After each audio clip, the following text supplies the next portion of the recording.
સદગુરુ મહારાજની જય. પોસા બગાડા આત્મજ્ઞાન કોને કહેવું?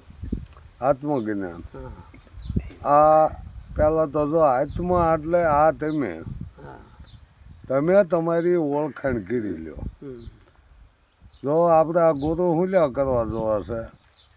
આપણી ઓળખાણ માટે. જ્યારે વિવેકાનંદ રામકૃષ્ણ પરમહંસને અહીંયા જ્યાં ને તો બાણું ખખડાયું કે કોણ, કે એ જાણવા આવ્યો છે. હું કોણ છું એ મને ખબર નથી, તો હું એ જાણવા માટે જ આવ્યો. તો કે આવતો રહે, બરાબર. હમણે આપણે મીરાબાઈએ જ્યારે જ્યાં કંઈ મીરાબાઈએ એવું કીધું રોહિદાસને કે કોણ, તો કે હું મીરા. કે મીરા તારું નામ છે, પણ તું કોણ છો? બરોબર ને? મીરા તો તારું નામ છે, પણ તું કોણ છો? હકીકતમાં તારે કઈ નામ રૂપ ગુણ કઈ છે નહીં.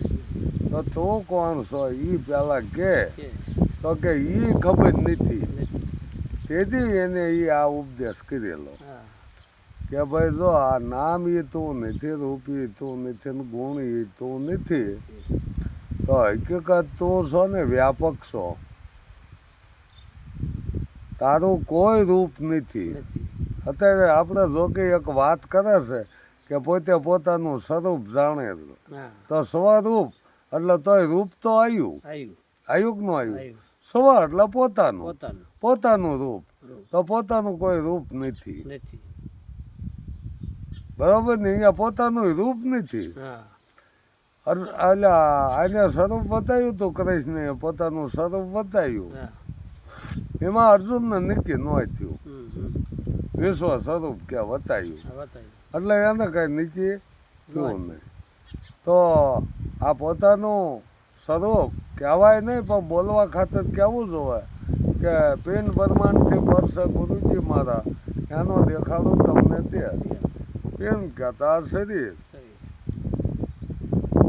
અને બ્રહ્માંડ કહેતા આકાશ. એથી ને પરસે આ ગુરુનો ઉપદેશ વાત શું કરી છે કે અહીંયા 5 તત્વ ન આવે. આકાશ તો એક તત્વમાં આવી જાય, આત્મા તત્વમાં આવી જાય.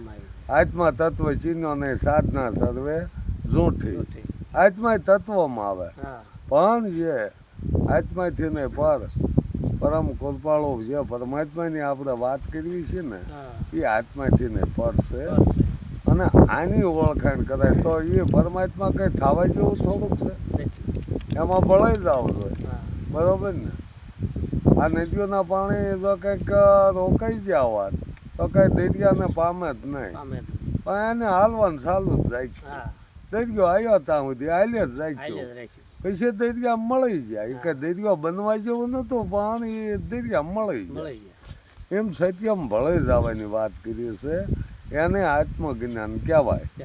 કે જે સત્યમાં ભળાઈ જાય ને એ બી બારા ન નીકળે, એમ હું કહું છું. પણ જો સત્યમ નથી ભળ્યા તો એ જે ઉપદેશ લઈ લઈને આટા મારે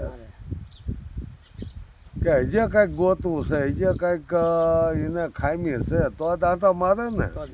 ગંગા સત્ય ચોખ્ખું કીધું કે 11 જાગ્યા પછી જ્યાં ત્યાં ભમવું ને મેળા મંડપ કરવાને એ છે અધૂરિયાના કામ. તો આપણે અધૂરું હોય તો આવું કંઈક કરવું જોઈએ. મેળા મંડપને સાધુ સંતો તેડાવવા જોવે. સાધુ સંતો તો તમારું નામ સાંભળીને આવે. તમારો કે ભાઈ ફલાણા ભગતની એની વાત ન થાય, એ સાંભળીને આવે. બરોબર? નામે એક સરનામું છે, નામે એક નામથી ઓળખાણ છે. તો એ વાતું જ એની ફેલાય. ન કીધું ઓલા લાખાને લોહીને એ જ સમજાયું ને, કરમ સૂક્યો હતો ને કોઢિયો બન્યો હતો. લાખો તો લાખોમાં લેખાતો, પણ કરમ સૂકી ગયો, બન્યો કોઢિયો. પછી કીધું કે ભાઈ હવે તમે આંબો રોપો અને એને ડાળ્યું બાદ ગૌ માથે વહી જાય, ત્યાં ગુરુ આવશે. તો કે એ ક્યારે થાય? કે પણ એવો નથી, તારી પાસે ધન ખૂબ છે, તો ભાઈ અંશે તો ખોલી નાખો, સેવા કરો દુખ્યાની. તઈ ગુરુજીને એવું થાય કે હવે લાખાએ કંઈક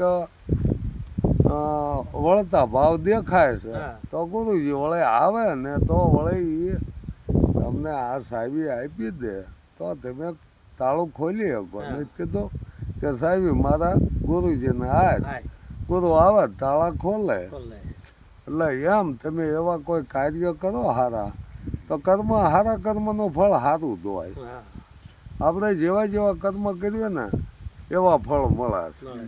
કર્મ કરીએ તો આપણે કોઈને પૂછતા નહીં. ના અને પછી જ્યારે ભોગવવાના આવે ને તો કે હવે જોઈશી પાસે જાય જાય કે જોઈ આ મને કંઈક જોઈ દો ને મને શું નડે. નડે કર્મ સિવાય કાંઈ નડે નહીં. નડે જેવા જેવા કર્મ કર્યા હોય ને એવા ફળ મળે છે. મળે. હા ગુરુ મારા ગોવિંદભાઈ હા. પૂજા પૂજા હા તો આપણે આ તમે પરમાત્મા તો આપણે બધા બેઠા હોય હા એમાં જઈને આપણે ભળી જઈએ ના એટલે પરમાત્મા જ ગણાય ને. હા ભલે જાવ તો તમારે હા. જો અહીંયા નાચ જાત બધું છૂટી જવું જોવે. છૂટી જવું પડે. બરોબર ને? આનંદ આનંદ થવો. હા હું એમ કહું છું કે પછી તો જો હરિજનના ઘીરે બેઠા હો તમે તો અહીંયા ચા પાણી આવે કે ભોજન આવે જમવું જોવે. બરોબર. પછી આપણે અહીંયા નાચ જાત કરીને ઊભા રહ્યો તો એ ભળ્યા ન કહેવાય. બરોબર હા, ને? એ તો બરોબર.